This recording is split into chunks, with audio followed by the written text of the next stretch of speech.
அவங்களுடைய அம்மா எங்கள் அக்கா வந்துருக்கிறார். இதுதான் வேற ஒன்றும் இல்லை. அவர் எனக்கு மாமா, அவங்க எனக்கு அக்கா. அதனால இந்த நாளைக்கு எதிர்பார்ப்பு நைட்டெல்லாம் வரமாட்டேன்னு சொல்லியிருந்தாங்க. அதனால அவங்க கௌரவ பட்டுமான்னு விரும்பி வச்சிருந்தேன். நைட்டு வரல நம்ம காலையில் வந்து கரெக்டாக வந்து நிற்கிறாங்க.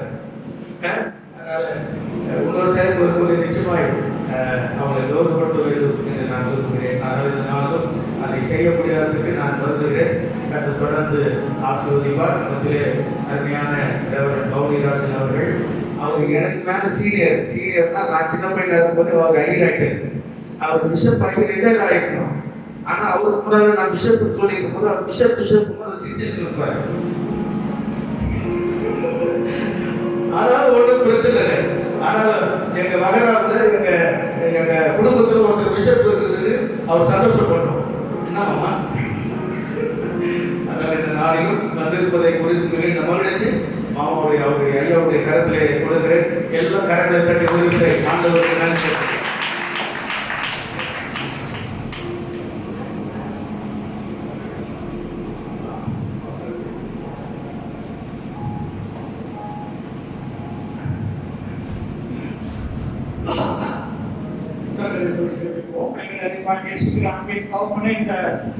காலை ஆராதனை வேலைக்காக நன்றி செலுத்துகிறேன் சுவாமி. இந்த வேலை நேரம் நம்முடைய பிள்ளைகள் மத்தியிலே நம்முடைய செய்தியை பகிர்ந்து கொள்ளும்படியாக எனக்கு வாய்ப்படுத்திருக்காங்க. நன்றி. இந்த வாய்ப்பு இந்த சபையினுடைய சகோதரரும் ஐயா அவர்களுக்காகவும் அவருடைய பிள்ளைகள் குறித்து நான் நன்றி செலுத்துகிறேன். பாஸ்டர்களை வழிநடத்தக்கூடிய மூலமாக இருக்கிறேன். அப்பானவர்களே, கடைசியாக நீங்க எப்ப பார்த்தீங்க? ஞாபகம் இருக்கா?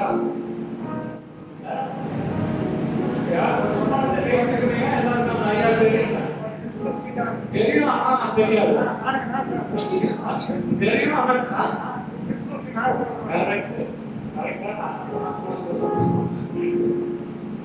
இப்போ நான் உங்க கிட்ட பேசுறேன். எப்படி நீங்க வந்து டாபிக் எடுத்தீங்க? நிறைய தலைப்புகளை சொல்லி காமிச்சு கொடுத்தாரு. இது சுகாதார சபைகள் அல்லது இப்போ வந்து மெயின்லைன் சொன்ன மாதிரியே செய்து வேற எல்லாம் நீங்கள் இருக்கிறீர்கள்.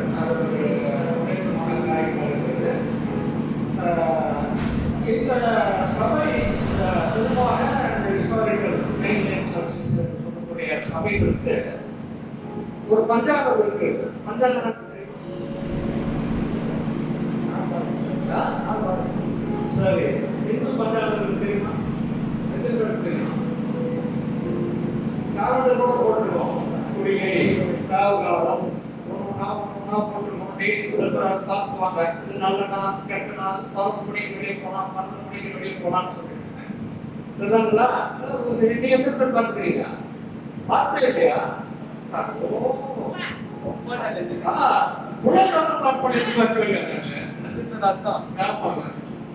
கல்யாணம் தேர்வு பிடிக்கிறீங்க.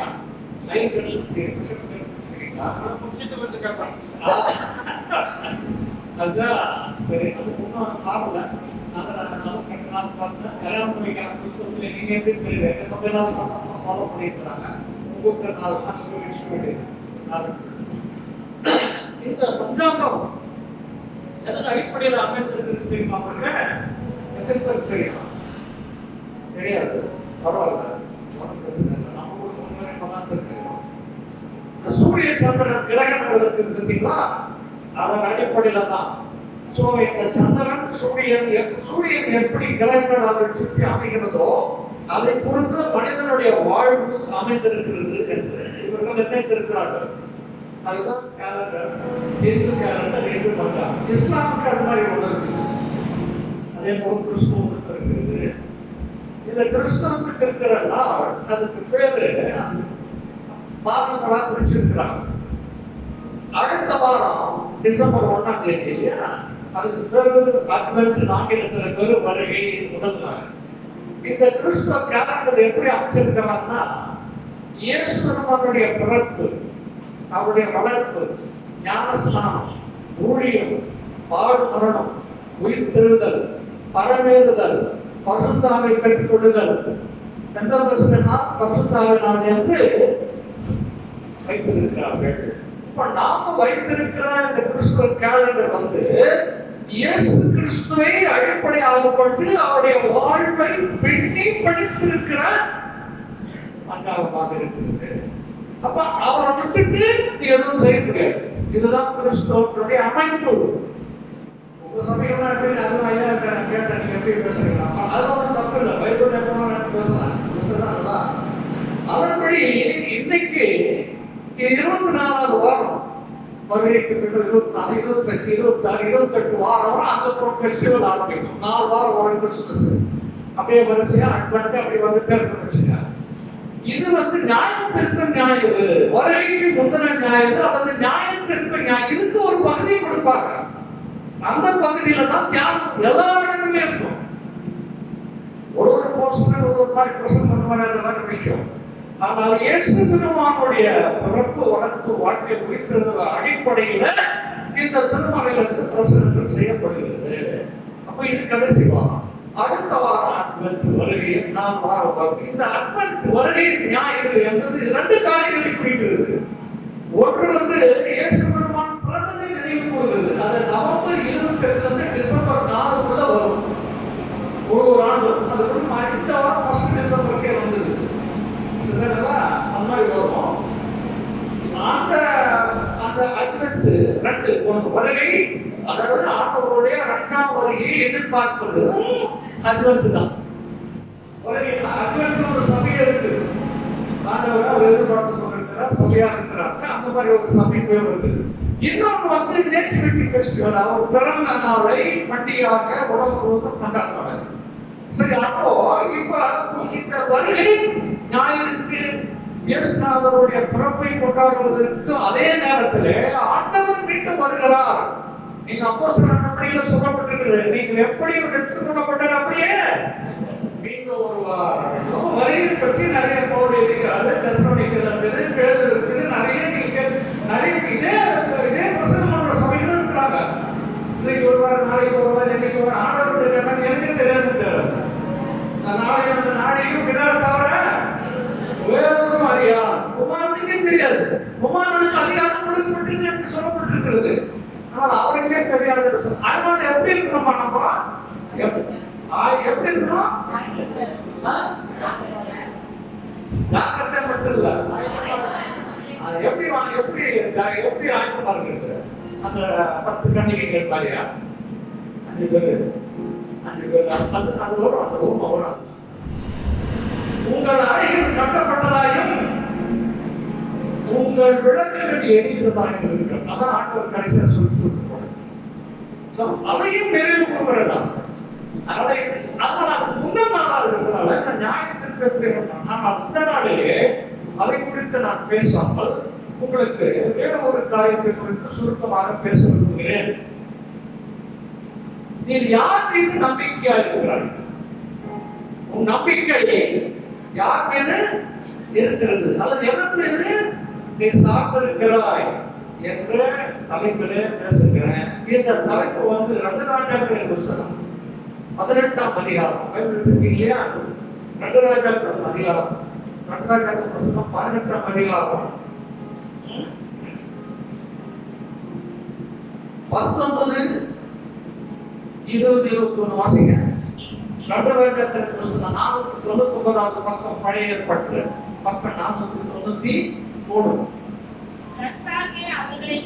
ரப்சாக்கே அவர்களை நோக்கி அசீரியா ராஜாவாகிய மகாராஜாவானவர் உரைக்கிறதும்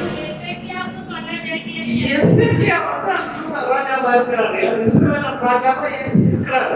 அவருக்கு சொல்ல வேண்டியதும் என்னவென்றால், நீ நம்பி இருக்கிற அந்த நம்பிக்கை என்ன? நீங்க முன்னால படிச்சு பாத்தீங்கன்னா அந்த ஏசி நீங்க வீட்டுல போய் 28, 29 அதிகாரம் படிச்சா நான் முடிச்சு சொல்ல போறதில்லை. நான் சுத்தமா அந்த தலைமுறை மட்டும் பேச போறேன். இந்த 2 அதிகாரம் படிப்பீங்கன்னா எசேக்கியா ராஜா ஒரு நல்ல ராஜாவாக இருந்திருக்கிறார். அவர் வந்து 2ஆம் வசனத்தில் சொல்லுது, அவர் ராஜாவாக வரும்போது 22 வயதா இருந்தது.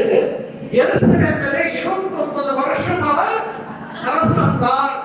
அவன் தாயின் பெயர் ஆயி என்று சொல்லப்பட்டிருக்கிறது. அவர் முன்னாடி செய்கிறார். அவர் 3ஆம் வசனத்துல அவன் தன் தகப்பனாகிய தாவீது செய்தபடியெல்லாம் கர்த்தரின் பார்வைக்கு செம்மையானதை செய்தார். அது வசனம் சொல்றாரு. என்ன செம்மையானதை செஞ்சான்? மேடைகளை அகற்றி, சிலைகளை தகர்த்து, விக்கிரகங்களை வெட்டி, மோசே பண்ணியிருந்த வெண்கல சர்ப்பத்தை உடைத்து போட்டான். வெண்கல சர்ப்பம் பண்றாங்க இல்லையா? பண்ணும்போது அதை நோக்கி பார்க்கணும், ரட்சிக்கப்படுவாங்கன்னு சொல்லிட்டு அதெல்லாம் ரட்சி போடுறோம். ஏன்னா கர்த்தரை இவர்கள் தொழாமல் இந்த சர்ப்பத்தை வெண்கல சர்ப்பத்தில் தொட ஆரம்பிட்டார்கள். அது மதத்திலே ஒரு புரட்சி செய்கிற ராஜாவாக எசேக்கியா ராஜா இருக்கலாம். இப்படிப்பட்ட ராஜா வந்து மிரட்டுறான். இன்னும் அவர் வந்து என்ன பண்றாரு?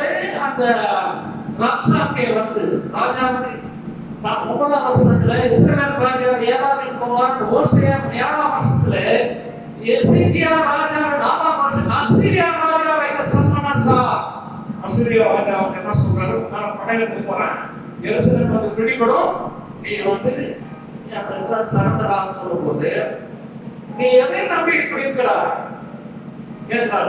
யாரிடத்தில் நம்பிக்கை வைத்து நீ எந்த நம்பிக்கையில இருக்கிறாய்? இவர் நினைச்சிருக்காரு பூஜை புரஸ்காரம் பண்ணி வந்து நம்ம நாட்டில் அந்த உண்டு.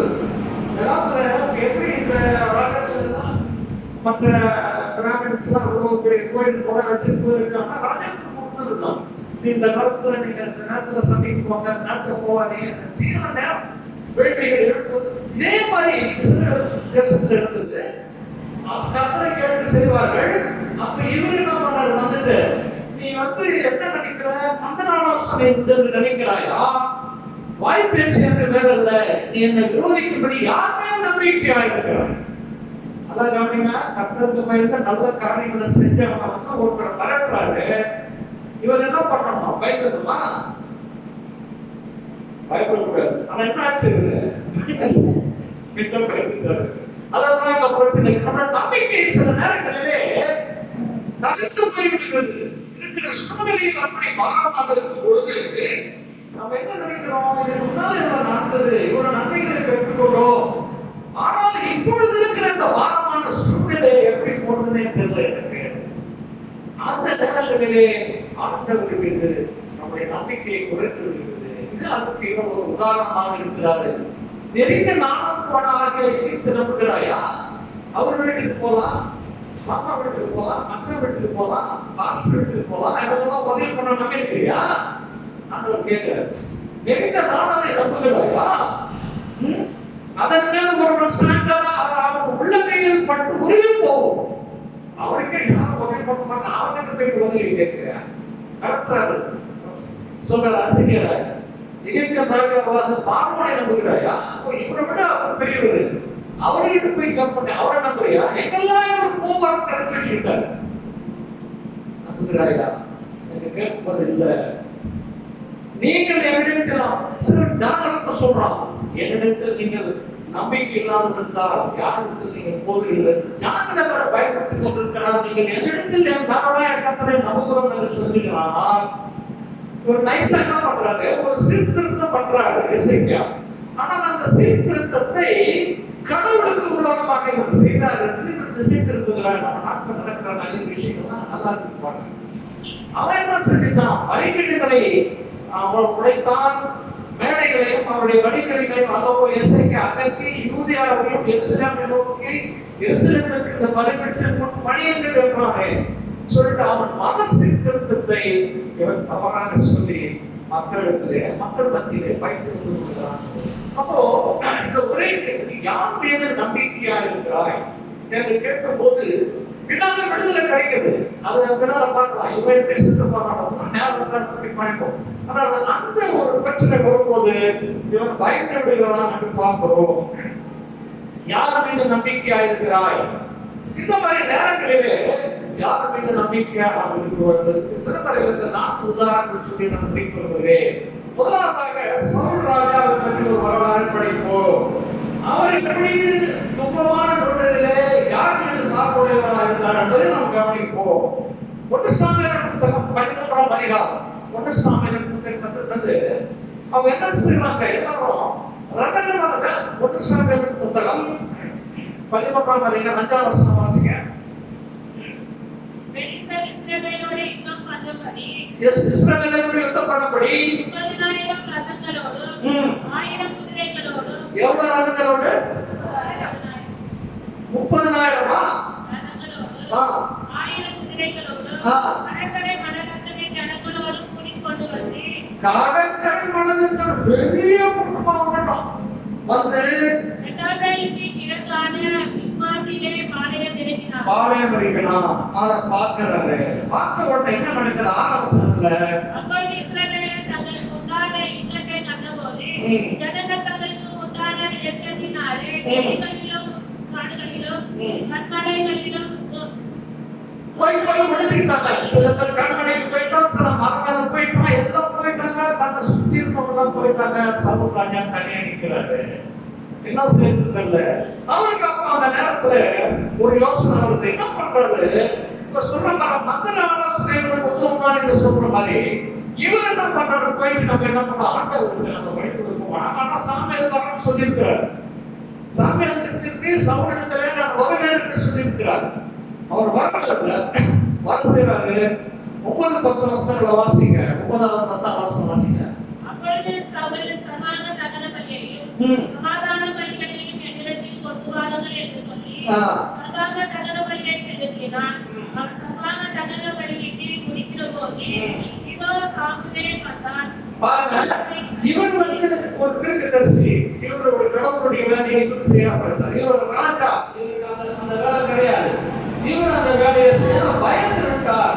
அப்போ ஆண்டவரிடத்திலே சில வழிகளை, சில பிரகாரங்களை, சில பரிகாரங்களை நம்ம செய்வதனால் நமக்கு கிடைக்கும் என்று கர்த்தருடைய வார்த்தையை சரியான முறையில் நாம் தெரிந்து கொள்ளாமல் இப்படி செய்கிறது என்று என்ன பண்றாரு? சமாதான வழிகளை எடுத்து கொண்டு வாருன்னு சொல்லி எல்லாம் வழி கொடுத்தாரு. அந்த நேரத்துல சாமியார் வராரு. வந்து நீ என்ன செய்தாய் என்று கேட்கிறார். சொல்றாரு, நீ செய்தது என்ன என்று சாபம் கேட்டதற்கு ஜனங்களே சிதறி போனதாலையும் குறித்த நேரத்தில் நீது நாட்டில் வராததையும் பெலிஸ்தர் மிக்சாவிலே கூடியதற்கு நான் கண்டபடியினாலே இந்த சூழ்நிலை எனக்கு இருந்தபடியினாலே அவனே சொல்றான் பாருங்க, நான் இன்னும் கர்த்தருடைய சமூகத்தை நோக்கி விண்ணப்பம் பண்ணவில்லை என்று என்னை குறித்து சர்வாங்கபடி அவனே சொல்றான். துணிவு செஞ்சுட்டேன் சொல்றாரு. அப்படியா? ராஜ்யம் முன்னெடுத்திலிருந்து கர்த்தர் இஸ்ரவேலர் நம்முடைய ராஜ்யபாரத்தை என்னைக்கு சிறப்படுத்துவார் நினைத்திருந்தேன். ஆனால் இன்று நீ என் இடத்திலிருந்து நீ போய்விட்டாய் என்று சொல்லுவதை பார்க்கிறோம். அப்போ நீ என்ன செய்தாய் என்று கேட்டதில்ல. இந்த நேரத்துல கடவுள் மீது நம்பிக்கையுடையவராய் இருக்க வேண்டிய சாமுவேல் வந்து அந்த காலத்துல என்ன செய்யறது?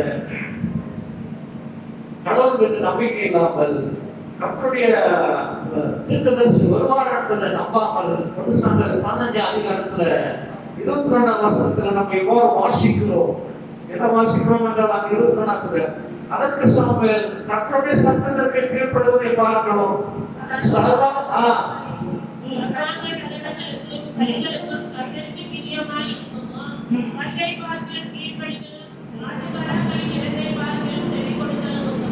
இதுதான் உத்தமம்.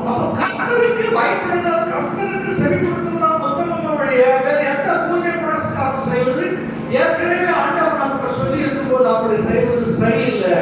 ஆகையால் என்ன சொல்றாரு அவரு?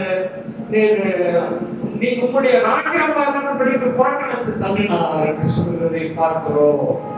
இதன் சூழலில் அப்ப சவுல் ராஜா வந்து சிரமமான சூழலில் வெளிக்கொள்ளும் போது நீ யார் மீது நம்பிக்கையாய் வைத்திருக்கிறாய் என்று எசேக்கியேல் சிநேகிதருக்கு கேட்டது போல இங்கே வந்து தன்னை கர்த்தர் நம்பிக்கை சூழலை இழந்துவிட்டு தன்னை அவர் செய்ய ஆரம்பித்தபடியினாக அவன் இழந்து போவதை நம்ம பார்க்கிறோம். இதன் சூழலை பவுலுடைய தாவீதுக்கு வருகிறது. 1 சாமுவேல் புத்தகம் 30ஆம் அதிகாரம் 1 சாமுவேல் புத்தகத்துல இதே சூழல்ல அவர் இருக்கிறார். 1 சாமுவேல் புத்தகம் 30ஆம் அதிகாரத்துல நீங்க 3-6 வசனங்களை நீங்க வாசித்து பார்த்தீங்கன்னா என்ன சொல்றாங்க? தாவீதும் மனுஷனும் 3 நாளிலே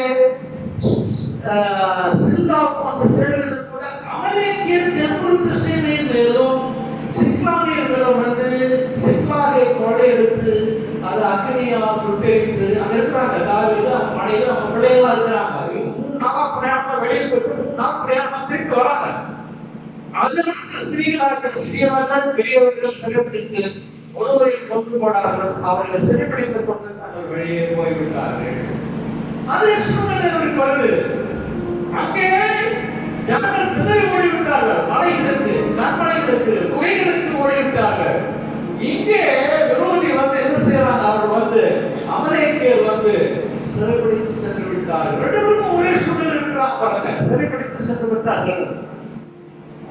அதோடு இல்ல, அந்த பட்டணத்தை அக்னியினால் சுட்டெரித்து தாங்கள் மனைவிகளும் குமாரர்களும் சிறைப்பிடித்துக் கொண்டு போகப்பட்டார்கள் என்பதை பார்க்கிறார்கள். சரி, இவரும் அதே சூழல் இருக்கிறார்கள். சாமுவேல் அதே சூழல் இருக்கிறார்கள். சாமுவேல் செய்வது வேற, கர்த்தருக்கு நம்பிக்கை இல்லை. ஆனா தாவீது அரசன் என்ன செய்கிறார் பாருங்க. 6ஆம் வசனம் படிங்க. தாவீது மிகவும் நெருக்கப்பட்டான்.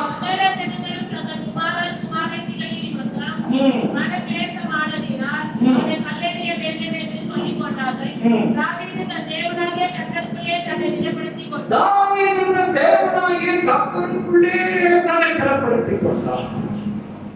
கர்த்தருக்குள் தன்னை திறப்படுத்திக் கொள்கிறான். சாமுவேல் ராஜா சவுலை செய்யவில்லை என்பதை நம்ம பார்க்கிறோம். இந்த மாதிரி சூழ்நிலையில அவன் எப்படி செயலாற்றினார், இவன் எப்படி செயலாற்றினார் என்று நம்ம பார்க்கிறோம். நீங்க தொடர்ந்து அதை வாசித்தீங்கன்னா 15-19 வருஷத்துல நீங்க வாசித்து பார்த்தீங்கன்னா 19ஆம் வருஷத்துல வாசித்து பார்த்தீங்கன்னா அவர்களுக்கு அந்த கொள்ளையடித்தவர்களை அமலேக்கியர்களை பின் சென்று போய் 19ஆம் வருஷத்துல அவர்கள் கொள்ளையடித்துக் கொண்டு போன எல்லாவற்றிலும் சிறியதாகிலும் பெரியதிலும் குமாரனும் குமாரத்திலும் ஒன்றும் குறைவிடாமல் எல்லாவற்றையும் தாவீதே தெரிந்து கொண்டு வந்தான். எல்லாவற்றையும் தெரிந்து கொண்டு வந்தான் என்று. ஆனால் சாமுவேல் ராஜா ஆகிய சவுல் ராஜ்யத்தை இழந்து போகிறார் என்று நம்ம பார்க்கிறோம். 3ஆவதாக ஒரு நபரை நம்ம பார்ப்போம். அவன் யாத்திராகமம் புத்தகம் 17ஆம் அதிகாரத்தில் மோசே இதே போன்ற ஒரு நிலைமையில இருக்கிறதை நம்ம பார்க்க முடியும். யாத்திராகமம் 17ஆம் அதிகாரம் அதுல 1-4 வசனங்களை நீங்க படித்து பார்க்கலாம்.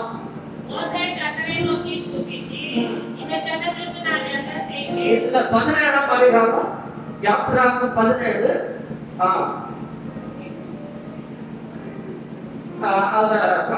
படிங்க.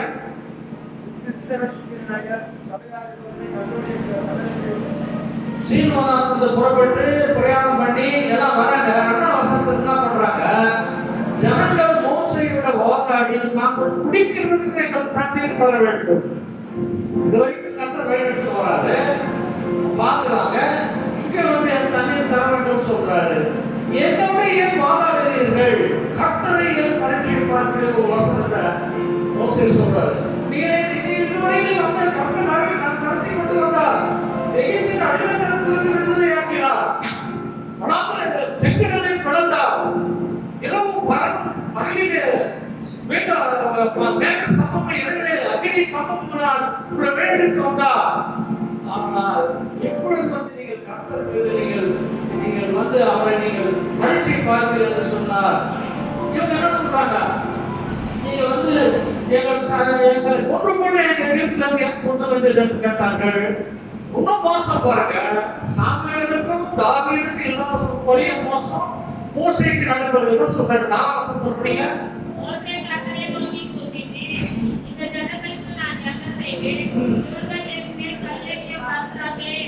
இவர்கள் என் மீது கல்லெறியை பார்க்கிறார்களே என்று சொல்றாரு பாருங்க.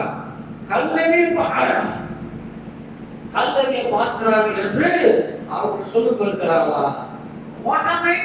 இவர்கள் என்ன செய்ய வேண்டும்? இவர்கள் என் மீது கல்லெறியை பார்க்கிறார்களே இந்த ஆண்டவர் அந்த சொல்ற அந்த சூழ்நிலையில் அவர் இருக்கிறார்கள். ஆனா என்ன நடைபெறுகிறது என்று பார்க்க மாட்டார். என்ன ஆகும்? 14ஆம் அதிகாரத்திலே அதே மாதிரி ஒரு வருது, அதே போல ஒரு பிரச்சனை வருது. அங்கேயும் மோசே என்ன சொல்றாரு? அங்க ஒரு அற்புதத்தை நிகழ்த்தி மோசே அங்க வழிநடத்தி வருகிறது பார்க்கிறோம். அதே போன்று அவருக்கு இன்னொரு அனுபவம் ஏற்படும். என்ன ஆகும்? 14ஆம் அதிகாரத்துல 3-4 வருஷத்துல அங்க இன்னொரு பிரச்சனையை அவர் செய்கிறார். அங்க என்ன செய்கிறார்கள்? இஸ்ரவேல் மக்கள் எல்லாம் மோசேக்கும் ஆரோனுக்கும் விரோதமாக போர் கொடுத்தார்கள். இதுவரைக்கும் வந்தாங்க, இப்ப அவருக்கு எதிராக அங்க அப்படி கம்பேர் பண்ணாங்க, கல்லெறிய பார்த்தாங்க. ஆனால் கர்த்தர் மீது சார்புடையவராக மோசே இருந்தார்கள். இங்க அவங்க என்ன பண்றாங்க? நாங்க அங்கே எகிப்திலே செத்து போயிருந்தா பரவாயில்ல, நீங்க எங்களை இதுவரைக்கும் கொண்டு வந்தீர்கள், பட்டயத்தால் படையப்படி நீங்கள் எங்களை அழைத்து வந்தீர்கள், பெரிய கம்ப்ளைண்ட் பண்றாங்க. நாங்க வந்து என்ன பண்ணுவோம்? ஒரு தலைவனை ஏற்படுத்தி கொண்டு எகிப்துக்கு திரும்பி போவாங்க சொல்லி கொண்டாங்க பார்க்கிறோம். ஆனால் என்னன்னாங்க, அவங்க அப்ப என்ன செய்யறாங்க? 11ஆம் வருஷத்துல 12ஆம் வருஷத்துல படிங்க, 10ஆம் வருஷத்துல படிங்க, 10ஆம் வருஷம். அப்போது அவர்கள் மேல் கல்லெறி வேண்டும் என்று சபையார் சொன்னார்கள். யார் வழிநடத்தினாரோ, யார் இழுத்து இறக்கினாரோ, யார் வந்து வனத்திலே கொண்டு வந்தாரோ கர்த்தருடைய வசனம், அவர்களுக்கு என்ன பண்ண பாக்குறாங்க? அந்த டெம்பரரி வரும்போது, தொல்லைகள் வரும்போது கர்த்தருக்கு நம்பிக்கையுடையவர்களா இல்லை, அவர் மீது சார்புடையவர்கள். அதுதான் கேட்கிறாரு, யாரை நம்பி இருக்கிறார்? நம்பிக்கை யார் மீது இருக்கிறது என்று எசேக்கியேல் ராஜாவை கேட்கிறார். இந்த இதே அனுபவத்துக்குள்ளாக இங்க மக்கள் நீங்க யாரும் கேள்வி கேட்கல, ஆனால் அதுதான் பதிலாக இருக்கிறது பார்க்கிறோம் என்று சொல்றாங்க. ஆனா ஆண்டவர் என்ன சொல்றாரு? அப்போது கல்லெடுத்தார்கள், எந்த ஜனங்கள் எனக்கு கோபம் உண்டாக்குவார்கள், உங்களுக்கு எல்லாம் நாட்டின சகல அடையாளம் அவர்கள் கண்டும் எதுவும் கேட்க விசுவாசியாக இருப்பார்கள், கர்த்தருக்கு கோபம் வருது. சொல்றாங்க 12ஆம் வருஷத்துல, அவர்களை உலக நோயினால் பாதித்து சுதந்திரத்துக்கு புறம்பாக்கப்பட்டு அவர்களை பார்த்து உங்களை பெரிதும் பதட்டமான ஜாதியாக்க வேண்டிய விலகிட்டு நான் உன்னை பெரிய ஜாதியாக்குவேன். இந்த அவர் அனுப்பிட்டு வாக்கு தத்தம், நான் உன்னை பெரிய ஜாதியாக்குவேன் என்று இங்கே மோசேக்கு சொல்றேன். இதெல்லாம் நான் உன்னை பார்க்கிறேன். ஆனா அவன் என்ன சொல்றான்? அதுதான் அவன் செய்வதில்லை. ஆண்டவர் என்ன சொல்றது? அது மாதிரி செய்கிறார்கள். 16ஆம் வருஷத்துல நீதியின் சாந்தமும் மிகுந்த குழிப்பட்டவர், அக்கிரமத்தையும் மிகுந்த மன்னிக்கிறவர், குற்றமுள்ளவர்களை குற்றமற்றவர்கள் விடாமல் பிதாக்கள் செய்த அக்கிரமத்தை பிள்ளைகளுக்கு 3ஆம் 4ஆம் காலங்களுக்கு விசாரித்து நீ சொல்லியிருக்கிறபடியே இந்த வந்து இவர்களை மன்னிக்க வேண்டும் என்று அவர்களுக்காக வாதாடுவதை பார்க்கிறோம்.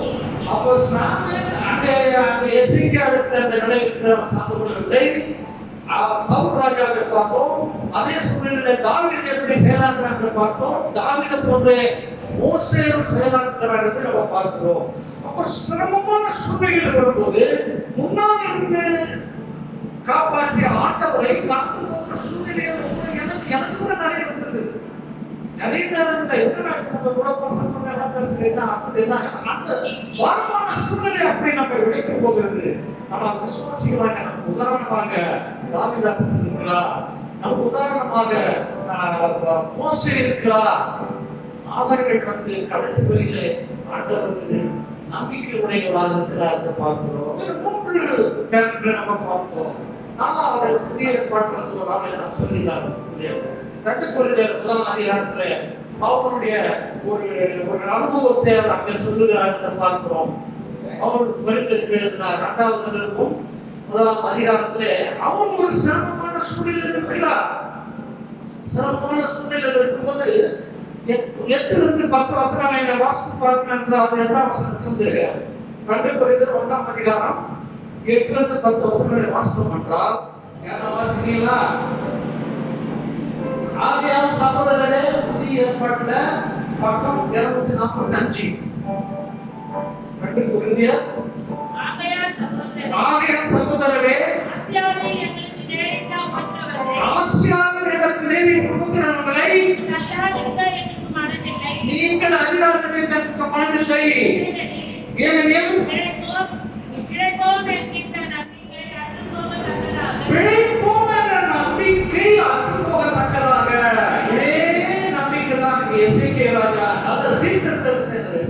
இருந்தது. சவுல் ராஜா அதே நம்பிக்கையில அதே சூழல் தான் இருக்கிறார். ஐயோ நம்ம எப்படி சொல்றாரு, வேறு விதமாக செயலாக்கி ராஜ்யபாரத்தை எழுந்து போனார் என்று பார்க்கிறோம். தாவீதுக்கு அதே சூழல் வருகிறது. தாவீது அந்த சூழலிலே கடவுள் மீது தன்னை அவன் கர்த்தருக்குள் தன்னை பலப்படுத்திக் கொண்டான் என்று பார்த்து அந்த சோதனையை வெற்றி பெற்று எங்கெல்லாம் இழந்து போன எல்லாவற்றையும் திருப்பிக் கொண்டு அமலேக்கிய பேரவை திருப்பி கொண்டு வந்தான் என்று நம்ம பார்த்தோம்.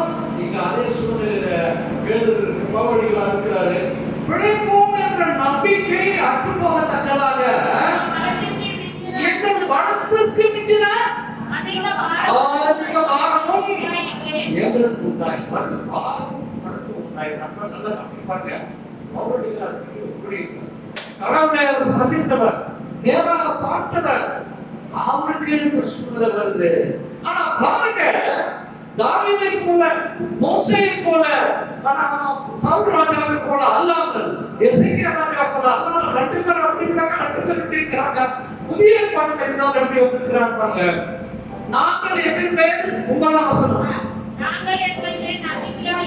ஒரே சொல்லுங்க. முதல்ல நம்ம ஆரம்பிச்ச 2 ராஜாக்கள் ஆரம்பிக்கும் போது நம்ம என்ன ஆரம்பிச்ச 2 ராஜாக்கள் 18ஆம் அதிகாரத்துல ஆரம்பிச்சோம். நீ யார் மீது நம்பிக்கையா இருக்கிறாய்? யார் மீது நம்பி இதுதான் தலைப்பை நான் சொன்னேன். On whom do you depend? யார் மீது யாரை சார்ந்து இருக்கிறாய்? எதை எதிர்ப்பதற்கு நம்ம எதிர்த்து நம்பினாயா? நீ இவரை நம்பினாயா, அவரை நம்பினாயா கேட்கிறாரு. இங்க பாருங்க என்ன சொல்றாரு. அவர் சொல்றாரு, நான் படிக்கிற வசனத்தை எங்கள் மேல் நம்பிக்கையா மரித்தோரை எழுப்புகிறது நம்மேல் நம்பிக்கையா இருக்கிறாங்க.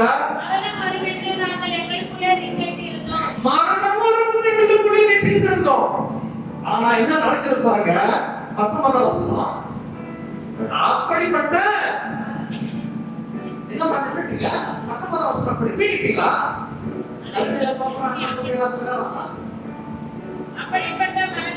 அப்படிப்பட்ட மரணத்திலிருந்தும் அவர்களை தப்புவித்தார், இப்பொழுது தப்புவிக்கிறார், இனியும் தப்புவிப்பார் என்று நம்பிக்கையா இருக்கிறோம். அல்லேலூயா.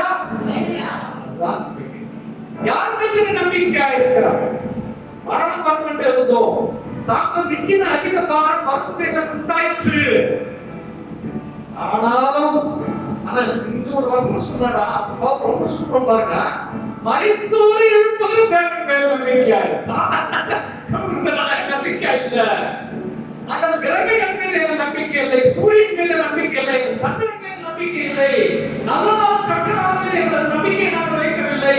அதெல்லாம் அவர் போக தெரியாது, தெரியும். அவங்களுக்கு இருந்துச்சு. எங்கள் மீது நாங்கள் மரணவர்களுக்கு நாங்கள் நம்பிக்கையா இருப்போம் என்று பார்க்கிறோம். ஆகினால் அன்பானவர்களே, நீ யார் மீது நம்பிக்கையா இருக்கிறாய்? என் கேள்வியை ஆண்டவர் கேட்போம் என்றார். என்று எசேக்கியா ராஜாவை போல அவர் நல்லது செஞ்சார். ஆனால் பயந்து பின்னால பார்க்கணும். அதெல்லாம் சொல்லி நான் முடிக்கிறேன். எசேக்கியா ராஜா பயந்து போய்விட்டார், மக்கள் பயந்து விட்டார்கள். என்ன செய்வது தெரியவில்லை. நாம் தேவதற்கு எடுத்து கொடுக்குறான்னு சொல்லிட்டாரு. அதற்கு பிறகு திட்டத்திற்கு சொன்ன பிறகு ஒரு விடுதலை கிடைக்கிறது நம்ம பார்க்கிறோம்.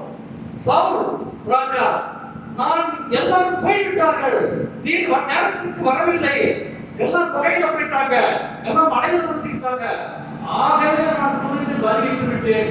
ராஜ்யவாரம் நிறுத்து, வழியை பார்க்கணும்.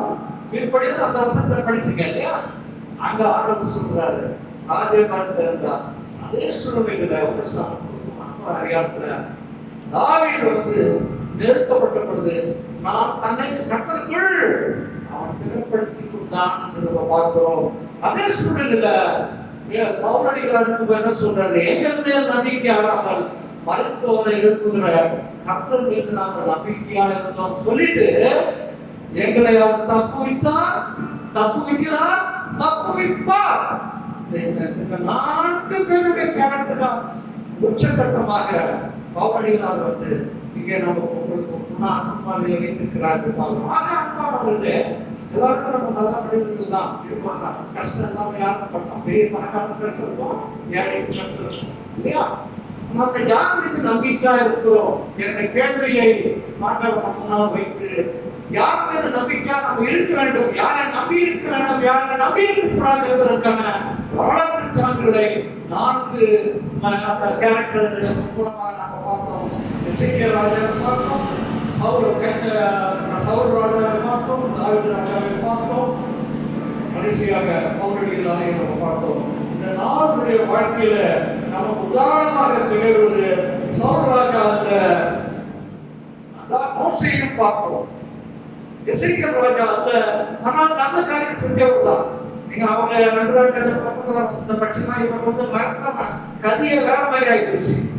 என்ன ஆச்சு போச்சு, 19 அதிகாரத்துல 1910 இவ்வளவு மந்தங்களை மிரட்டி அவரை பயன்படுத்தி சட்டமேலியா இருக்கிற, யார் நம்பி இருக்கிற, எகிப்தை நம்புறையா, அவர் நம்புறையா, அவர் நம்புறையா கேட்டு நம்ம பெருசா பேசிட்டு போன கதை என்ன ஆச்சுன்னா, ஆண்டவர் சொல்றாரு, ஏசியா போவாங்க 19 வருஷத்துல அவனை குறித்து கர்த்தர் சொல்லுவதாவது, சீயோன் குமாரத்தியாக கன்னியாஸ்திரி உன்னை இழந்த உன்னை பரிகாசம் பண்ணுகிறார், எருசலேமின் குமாரத்தினால அதை சொல்றாரு. நான் உனக்கு சொல்லுகிறேன், உங்களுக்கு ஒரு விசேஷத்தை கேட்டு அவன் திரும்பி போய்விடுவான் என்று அங்கே சொல்லுவதை நாம் பார்க்கிறோம். அங்க 19ஆம் அதிகாரம் கடைசி வருஷத்தை நீங்க படிச்சீங்கன்னா, அப்பொழுது அசிரியா ராஜாவாகிய சனகரில் பிரயாணப்பட்டு திரும்பி போய் சண்டை போட வந்தவன் அந்த மரத்துக்கு எசேக்கியா பயந்துட்டார். ஆனால் பின்னால் அவன் விடுதலை கொடுக்கிறதை பார்க்கிறோம். அவன் தேவனாகிய கிறிஸ்துவின் கோவிலிலே பணிந்து கொள்வது சரேசரும் அவனை பட்டயத்தினால் வெட்டி போட்டு அவன் குமாரர்களை வெட்டி போடுவார். பயப்படுகிறவர்கள் அழித்து விடுகிறார்கள். அதுதான் ஆமான் கண்ணிலே நடந்ததை நம்ம பார்க்கிறோம். அவன் பயப்படுத்தலாம். இவன் எஸ்தருடைய மாமா என்ன செய்யறாரு, அவரு வேணும்னா முதேகாய் அது அக்கௌண்ட் நீங்கள் யாருக்கு நம்பிக்கையை வைத்திருக்கிறது கேள்வி ஆண்டவர் நம்ம வைத்து இந்த 5 பேர்களை சொல்லியிருக்கிறார். இந்த நம்பிக்கையில நாம் தொழிலாளர் நாம் பிரவேசிக்கிற புதிய ஆண்டுக்குள்ளாக கட்டணங்கள் எல்லா சூழ்நிலைக்கும் வழங்கப்படுத்துவார் என்று நாம் நிச்சயமாக அறிந்திருக்க வேண்டும். தன்னுடைய நாமத்துக்கு உண்டாவதாக அன்பின் தவறுகளை மீண்டுமாக சுவாமி திருமதி யார் மீதும் நம்பிக்கையை வைத்திருக்கிறார், யாரை நம்பி இருக்கிறார் என்ற பெரிய கேள்வியை கேட்டு எசேக்கியேல் ராஜா தயந்திருந்ததை பார்க்கிறோம்.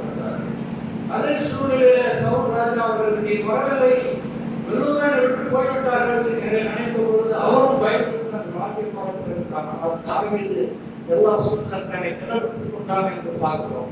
மோசே மக்கள் கடனை என்று சொல்லும்போது, நீ விலகு உடைய பெரிய ஜாதியாக என்று சொல்லுவது, இந்த மக்களுக்காக பாடுபட்டு மக்களுக்காக பயிர்களுக்கு ஜபம் செய்து தொடர்ந்து தனது ஊழியை பேசி பெரிய ஊழியக்காரராக இஸ்ரவேலை பயன்படுத்த வரலாற்று இருக்கிற கடவுளாக மோசே உயர்ந்திருக்கிறதை பார்க்கிறோம். அதே போன்று தாவீதை நாங்கள் பார்க்கிறோம். அதே போன்று பவுலை நாம் பார்க்கிறோம். இப்படி இந்த மாதிரி திருமலையில் இருக்கிற நான்களை நிகழ்ச்சிகளை மாதிரியாக எடுத்து எங்கள் வாழ்க்கையில உண்மையே நம்பி எப்போது நாம் காலம் சமையலுக்கு ஒவ்வொருக்காக வேண்டிக் கொள்கிறேன். இங்க சமையலுக்கு கஷ்டத்திலே இருக்கிறவர்கள், திருமணத்திற்காக திருமணத்தை புதிதாக திருமணம் செய்து கொண்டவர்கள், பிள்ளைகளுக்காக வேண்டிக் கொண்டிருக்கிறவர்கள், வியாதியில் இருக்கிற எல்லாருக்காக சபையுடைய அருமையான பிஷப் அவர்களுக்காக, அவருடைய ஊழியம் செய்கிற அந்த அவருடைய பிள்ளைகளுக்காக, பிள்ளைகளுக்காக ஊழியத்திற்காக நன்றி செலுத்தி சாட்சியாக வைத்திருக்க தொடர்ந்து ஆசீர்வதிகள் அனைவரும் முக்கியமாய் தாழ்த்தி ஆசிரமம் கொடுக்கிறேன். இயேசுவாய் கேட்கிறேன் தாவே. ஆமென். ஞானவாய் இயேசுவே கிருபையும் தாவாய் கருணையும் நன்மம் பரிசுத்த ஐக்கியமும் வேண்டுதலும் சமாதானமும் சந்தோஷமும் அனைவருக்குமாக. ஆமென்.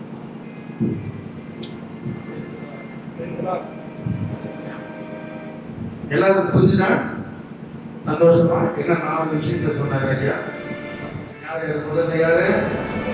எசேக்கியா, அப்புறம் சவுல், அப்புறம் தாவீது, அப்புறம் பவுல். மோசஸ் சொல்றீங்களா? சரி, இந்த விஷயங்கள் எல்லாம் உங்கள் கவனத்திலே வைத்துக் கொண்டு கர்த்தருடைய ஆசீர்வதிப்பார். நமத்திலே ஒரு நல்ல செய்தியை அருமையான ஐயா அவர்கள் பகிர்ந்து கொண்டதற்காகவும், அருமையான அக்கா அவர்கள் அவங்க பெரும்பாலும் இங்கே இருக்க மாட்டாங்க. ஆக்சுவலாக வந்து கனடாவில் தான் இருப்பாங்க. இப்போ கூட கனடாவில் இருந்து தான் வந்திருக்கிறாங்க. ஆனாலும் ஐயா சொல்றாரு, எங்க இருந்தாலும் என்னை பார்த்துட்டு இருப்பாங்க அப்படின்றாரு. அதுல நீங்க புரிஞ்சுக்குவீங்கன்னு நினைக்கிறேன். அதெல்லாம் புரிஞ்சுக்குவாங்க அவங்க. அதனால இந்த நாள் ரொம்ப சந்தோஷம். அவங்க காலையில் வரும்போது உடம்பு சரியில்லை, எனக்கு ரொம்ப ஜோம் பண்ணிக்க அப்படின்னு கேட்டாங்க. அவங்களுடைய கழுத்து வலி, அந்த கைகள் இருக்கிற வழிகள்